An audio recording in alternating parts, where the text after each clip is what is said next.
이라. 아멘. 너희가 살아나리라, 너희가 살아나리라 라는 제목으로 하나님의 말씀 함께 상고하기 원합니다.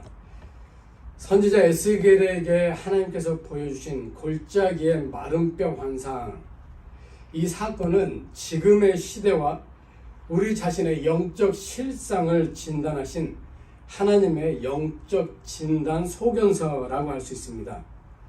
의사선생님을 찾아가면 의사선생님이 우리를 진단하고 그 소견서를 주시는 것과 같이 이 마른 뼈 환상은 하나님께서 우리를 진단하시고 이 시대를 진단하신 영적 진단 소견서다라는 말씀입니다. 지금 이 시대와 우리 자신의 영적 실상을 우리 하나님께서 진단하셨는데 그 결과가 어떠한지 다 같이 들어보았으면 합니다.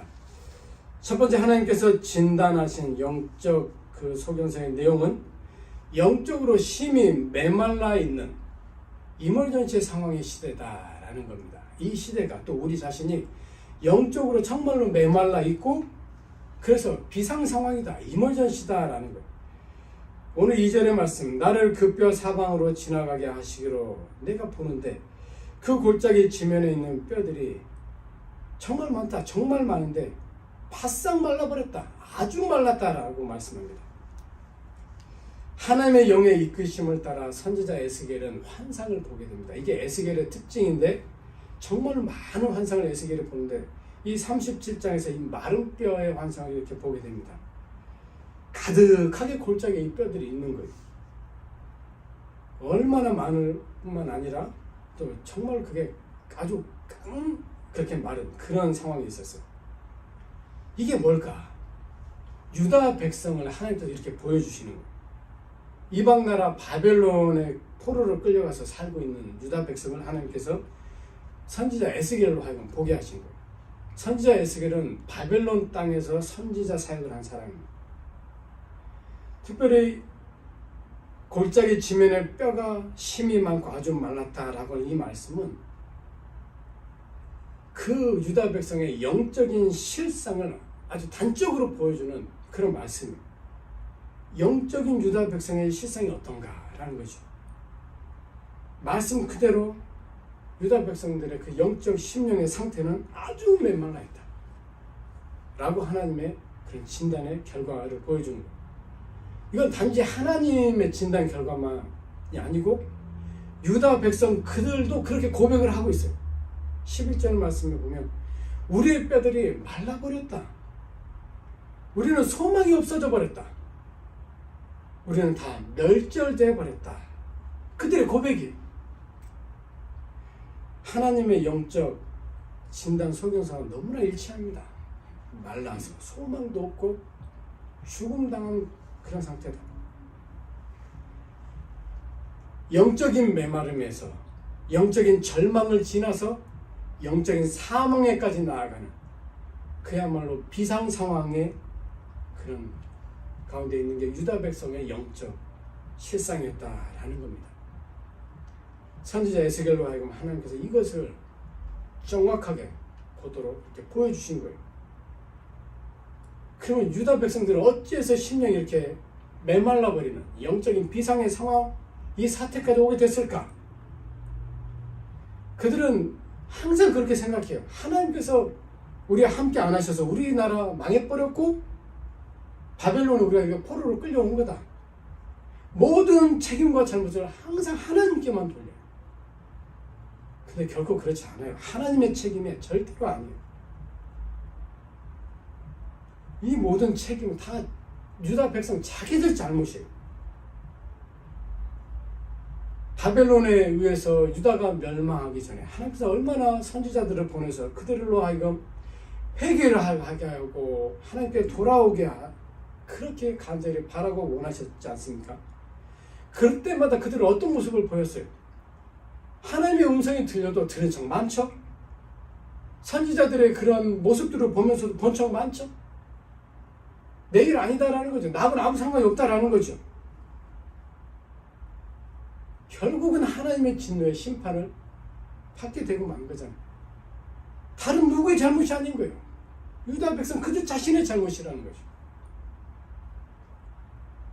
아담이 범죄한 이래로 영적으로 메마르지 않은 시대가 있을까? 하나도 없죠. 하나도 없어요. 죄악의 세상은 영적으로 메마를 수밖에 없어요. 비상의 상황이 아닌 시대가 있었을까? 없어요. 항상 비상의 상황의 시대였어요. 지금 우리가 살고 있는 이 시대, 영적으로 정말로 메말라 있는 시대입니다. 우리 자신도 영적으로 너무나 메말라 있는 그런 우리 자신이고, 진짜 비상의 상황이 뭘까? 지금 이게 비상의 상황이고, 우리 자신의 이러한 모습이 비상의 상황인 거예요. 그럼 우리의 이 영적 메마름의 이런 비상의 상황 어디에서 나온 걸까? 코로나 탓을 우리가 할 수 있어요. 코로나 잘못 절대로 아니다라는 거 우리 바로 알아야 됩니다. 내 영적인 메마름, 그래서 내가 지금 비상의 상황에 있는 거 코로나 탓이 절대 아닙니다. 다 우리 잘못, 진짜 잘못은 우리 잘못이. 다만 우리가 이런 것들로 핑계를 대는 것 뿐이지, 우리의 완악한 이 죄악의 본성이 그렇게 핑계대게 만드는 거예요. 근데 그것도 모르고 내 잘못이 아닌 거냐? 상황이 그렇게 나를 만든 거야 라고 그렇게. 그럼 과연 그것이 얼마나 우리에게 영향을 미쳤겠어요? 따져보면 얼마 안 됩니다. 진짜 얼마 안 돼요.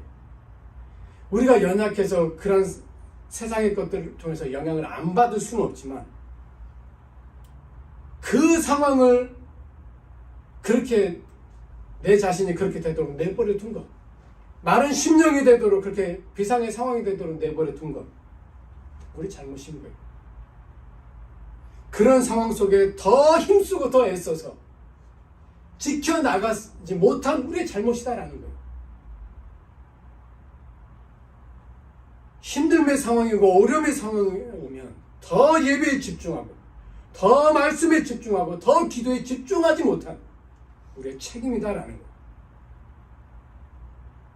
성경을 봐도 알 수 있어요. 우리의 믿음의 선진들, 핍박이 오고 박해가 오는 환란이 있을 때 그것들의 영향을 다 받고 있었어요. 근데 어떻습니까? 그들의 영적인 메마름에 그들이 빠졌습니까? 그런 모습 성경에 없어요.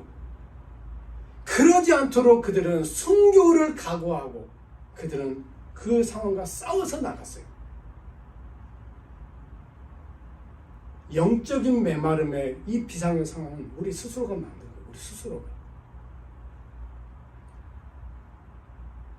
절대로 다른 것들에게 우리는 변명을 해서는 안 됩니다.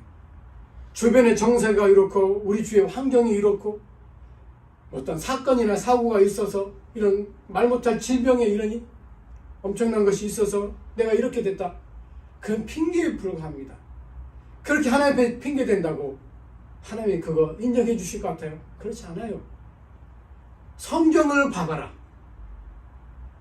너희만 그랬냐? 너희보다 더 어려운 상황 가운데 있는 내 백성들 핑계대지 않고 그 상황 싸워 이겨서 심령이 메마르지 않도록 그들은 만들어 나갔다. 근데 너희는 그들이 보면 아무것도 아닌 상황에 핑계대고 너희의 심령이 영적으로 메마르게 만들었냐? 비상의 상황이 되도록 만들었냐? 하나님 이렇게 대답하실 거예요. 정말로 우리가 깨달아야 됩니다. 내 심령이 메말랐는가? 이 시대가 메말라 있는가? 라는 것은 내 잘못 때문이다 라는 것을 깨달아야 된다라는 것. 두 번째 하나님의 영적 진단은 영적 생명력을 상실해서 영적인 죽음의 상태에 있는 시대다라고 그렇게 진단을 하세요. 영적인 생명력을 잃어버렸다라는 거죠. 그러니까 영적인 죽음의 상황에 있는 거예요. 지금 8절 말씀에 보면 내가 또 보니 그 뼈에 힘줄이 생기고 살이 오르며 그 위에 가죽이 덮이나 그 속에 생기는 없더라. 선지자 에스겔은 골짜기에 있는 마른 뼈들을 향하여 하나님의 말씀을 대언합니다. 그러자 소리가 나고 움직이면서 여기 있는 뼈들 저기 있는 뼈들이 막 들어맞고 서로 연결이 되는 거예요. 그러면서 그 뼈들 가운데 힘줄이 생기고 살이 오르고 가죽이 덮이는 거예요. 진짜 사람이 된 거예요. 사람이. 근데 뭔가 이상해요. 에스겔 보니까 이상해요. 분명 살아있는 것 같은데 아무런 반응이 없어요. 아무런 반응이. 어떠한 움직임도 하질 않아요. 호흡하는 숨소리도 안 들려요. 살아있어서 나타나야 하는 생명의 작용이 도무지 안 보이는 거예요. 구절의 말씀처럼 죽음을 당한 자의 상태로 그냥 있는 거예요. 이유가 뭘까? 생기가 없다. 생기가 없으니까 사람 같은데 이게 사람이 아닌 거예요. 영적인 생명 작용의 근원이고 원동력이 되는 이 생기가 없으니까 그냥 누워있는 시체인 거예요. 여기 생기는 영적인 생명의 근원이시오 원동력이 되시는 성령 하나님을 의미합니다. 14절 말씀에 하나님 말씀하신 내 영을 너희 속에 둔다라고 하는 내 영, 성령 하나님을 의미합니다. 영적인 생명 운동의 주체가 되시는 성령 하나님을 말씀해요. 유다 백성이 영적인 생명력을 상실하고 영적인 죽음의 상태에 처하게 된 이유가 이거예요. 그들 속에 성령 하나님이 안 계세요. 성령 하나님을 떠나서 그들이 막 살아가는 거예요. 그렇게 하나님 앞으로 돌아오라고 하나님의 음성을 들려야 되는데 그들은 그냥 막 살아가는 거예요. 유다 백성을 이방나라 바벨론의 포로로 보내신 분이 하나님이세요. 그리고 그 포로의 기간을 70년으로 작정하신 분도 하나님이세요. 그런데 유다 백성은 원망하고 불평만해요. 하나님 앞에 겸허히 회개하는 자세 취하지 않아요. 하나님의 뜻을 따르려고 하는 겸손함 보이지 않아요. 영적인 생명력을 잃어버리고 영적인 죽음의 상태에 있으니까 이러는 거예요. 그 속이 영적인 생명력으로 충만해 있고 영적인 죽음의 상태가 아닌 살아있는 상태면 이러한 하나님의 모든 것을 보고 회개할 줄 알고 겸손히 하나님의 뜻을 따르며 열심히 그 가운데서도 살아가려고 했을 거예요.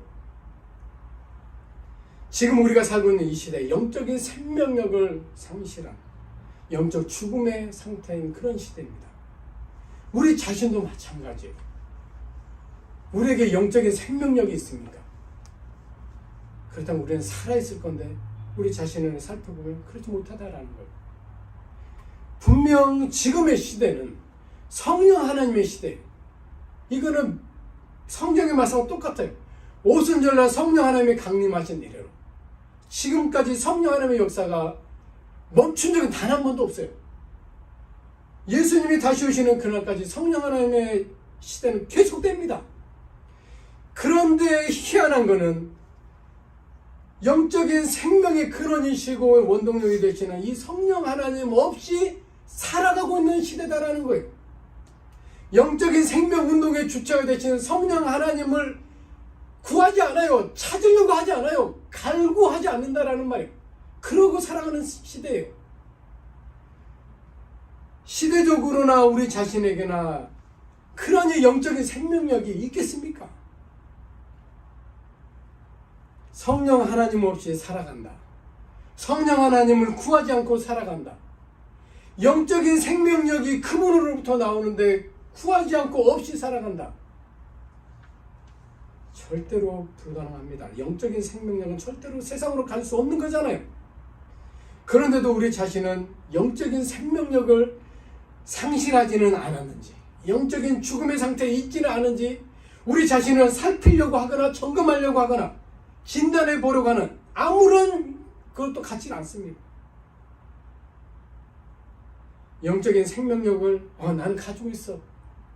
나는 영적인 죽음의 상태에 있지 않아. 스스로 착각하며 살아가고 있어요. 점검도 안 해보고 진단도 안 해보고 나는 있어. 너 내 자신 보니까 그런 것 같아. 그러지 않은데 착각하고 그렇게 살아가고 있다라는 거예요. 영적인 생명력을 상실하였음에도 영적인 죽음의 상태에 있음에도 아무런 감각이 없으니까 그렇게 되는 거예요. 감각이 없으니까 뭔가 잘못돼도 크게 잘못됐는데 우리 자신은 그거에 대해서 아랑곳하지 않는다라는 거예요. 덜 중요한 육적인 것에는 목숨 바쳐서 막 달려드는데 정말 중요한 영적인 것에 대해서는 별로 관심이 없어요. 정말 큰일 아닙니까? 정말 큰일 아니에요? 내 직장에 문제가 생긴 게 큰일, 그거 아니고, 내 사업에 문제가 생긴 거 큰일, 그게 아니고, 정말 큰일은 내가 영적인 생명력을 잃어버렸어. 영적인 죽음의 상황 가운데 내가 놓여있는 이것이 정말 큰일이다라는 거예요. 그러니 그러한 우리 자신을 볼 때 어떻게 하면 좋겠습니까? 이러한 우리 자신을 볼 때 어떻게 하면 좋겠어요? 성령 하나님을 구해야 되는 거예요. 그래서 성령 하나님으로 하여금 나를 불쌍히 여겨달라고, 모두는 나를 깨닫게 해달라고 늘 간구해야 된다는 거예요. 그래야 그분으로부터 영적인 생명력을 가질 수 있기 때문에 그래요. 세 번째 하나님의 진단이 무엇입니까? 영적으로 살아나서 일어나 서는 시대가 될 거다. 지금까지의 진단은 우리의 실제 모습을 보여줬다면, 이러한 상태다라는 것을 보여주셨다면, 마지막에 진단의 모습은 너희도 다시 살아날 거야. 너희 다시 살아날 거야. 살아나서 일어나 서는 시대. 10절 말씀, 이에 내가 그 명령대로 대언하였더니 생기가 그들에게 들어가매 그들이 곧 살아나서 일어나 서는데 극히 큰 군대더라. 선지자 에스겔이 하나님의 말씀을 대언하자 영적 생명의 근원, 원동력이 되는 생기가 사방으로부터 불어오는 거예요. 그리고 그 죽음의 상태에 있는 그들에게 막 들어갑니다. 그냥 어떻게 돼요? 살아나서 일어나 서는, 살아나서 일어나가지고 서 있는 그런 생명운동이 일어나는 거예요. 영적으로 메말라 있는 비상의 상황 가운데 있어도 영적 생명의 근원, 원동력이 되는 이 생기가 사방에서부터 불어와서 들어가면 살아나서 일어나 서게 되는 생명운동이 일어난다. 너희가 살아나리라 하고는 살아나리라라고 말씀하신 하나님의 이 말씀 그대로 된다라는 거예요. 생명운동의 주체가 되시는 성령 하나님이 우리 가운데 충만하게 임하시며 이러한 살아남의 역사가, 메말라버린 우리의 그런 심령의 상태가 사실 성령 하나님으로 충만한 그런 상황으로 새롭게 되는 그런 놀라운 역사가 일어난다라는 그런 말씀이고, 왜 그렇습니까? 성령 하나님은 살리는 영이시기 때문에 그래요. 성령 하나님은 죽이는 영이 아니에요. 성령 하나님은 우리를 살리시는 분이에요. 우리를 살리시기 위해서 이 세상에 오신 분이다라는 거예요. 영적인 죽음으로부터 다시 살아나는 이런 일은 영적 생명운동의 주체이신 성령 하나님을 통해서만 일어날 수 있는 거예요. 다른 것은 되지 않습니다. 성령 하나님 없이 영적 생명운동은 절대로 일어날 수 없어요. 그렇기 때문에 성령 하나님을 구해하고 성령 하나님과 함께 살아가야 된다라는 거예요. 그런데 이 시대가 큰하지 않다라는 것을 하나님께서 우리 가운데 알려주시는 거예요. 큰하지 않다. 지금이 영적으로 심히 메말라 있는 비상 상황의 시대, 우리 자신도 그런 영적 생명력을 상실해서 영적 죽음에 있는 그런 모습, 그렇지만 살리는 영이신 성령 하나님을 말미암아 우리는 다시금 살아나서 일어나 서는 그런 우리가 될 수 있다라는 거예요. 영적으로 심히 메말라 있는 이런 비상의 상황, 우리는 그런 상황을 만들어서는 안 되는 겁니다. 영적인 생명력을 상실해서 영적 죽음의 상태에 있는 그런 우리 자신, 그런 거 만들어서는 안 된다라는 거예요.